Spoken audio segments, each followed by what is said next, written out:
everybody.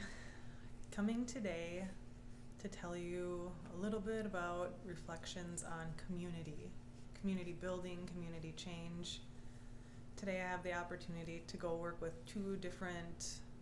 more than two. Collectively it's about 5 or 6 different small communities in rural Minnesota, all focused on what needs to change within educational systems to better support students. And in the process, I would also argue that it's to help support educators as a whole in addition. And this is a very personal and meaningful topic to me, having grown up in a small town in western Minnesota called Hector. Thinking when I was growing up, I was in a small class. I graduated with about 40 people. That's the entire graduating class, not just one section. And basically we all had the opportunity to do and explore just a variety of whatever activities were offered at the school. Not like we had every single opportunity there, but what was offered was open to essentially every student if we could access it appropriately. And I'm going back to a couple of new communities this evening to host conversations about what it means to support and enhance student learning opportunities.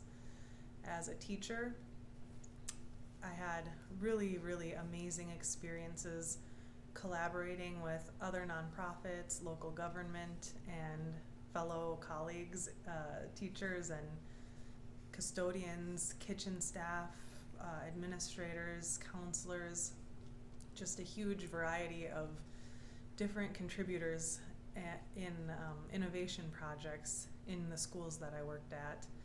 When I left the schools and I was in a couple of different community health roles, the same thing, I got to see the beauty of what it looked like to see true collaboration unfold, to go from ideation to implementation and then iterate and make the project better and better over time.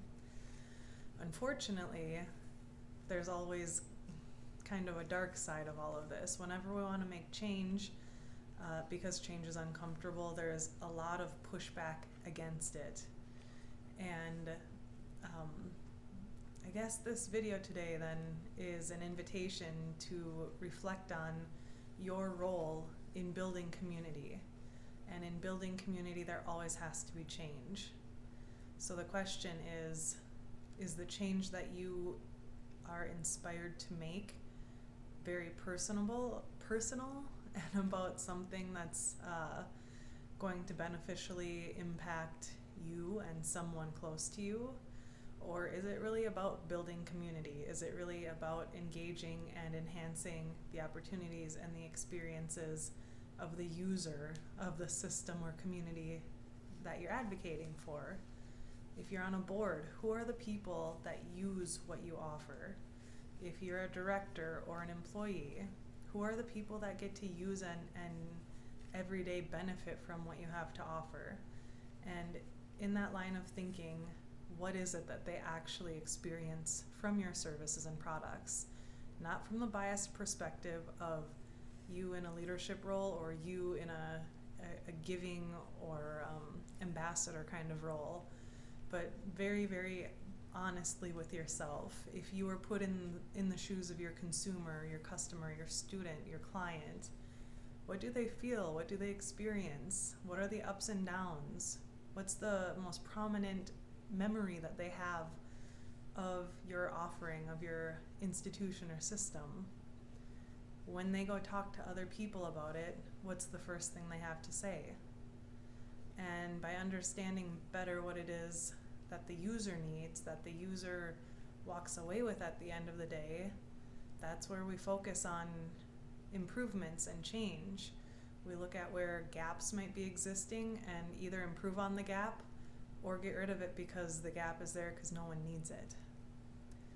But ultimately, there's a dire need for culture change. I've done a lot of work in policy systems and environment change, PSE work, lobbying work, advocacy work, but ultimately we can go back to the famous quote, That culture eats strategy for breakfast. It doesn't matter what we try to implement, what we want to put into place. The culture, the context is what's going to drive the outcomes at the end of the day.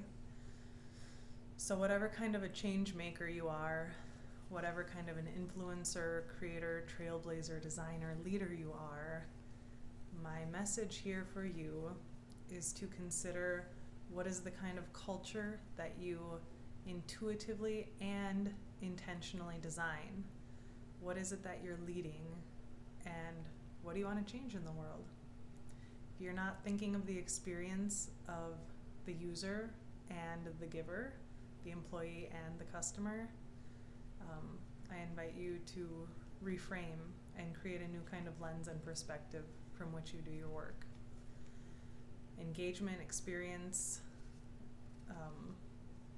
actually understanding what it is that's being offered through impact and meaning, not just to make money or to check some tabs off on a list, is really important. So I leave you with that. I'd love to hear more from all of you. What do you do to change the world? What is your community? How do you define community?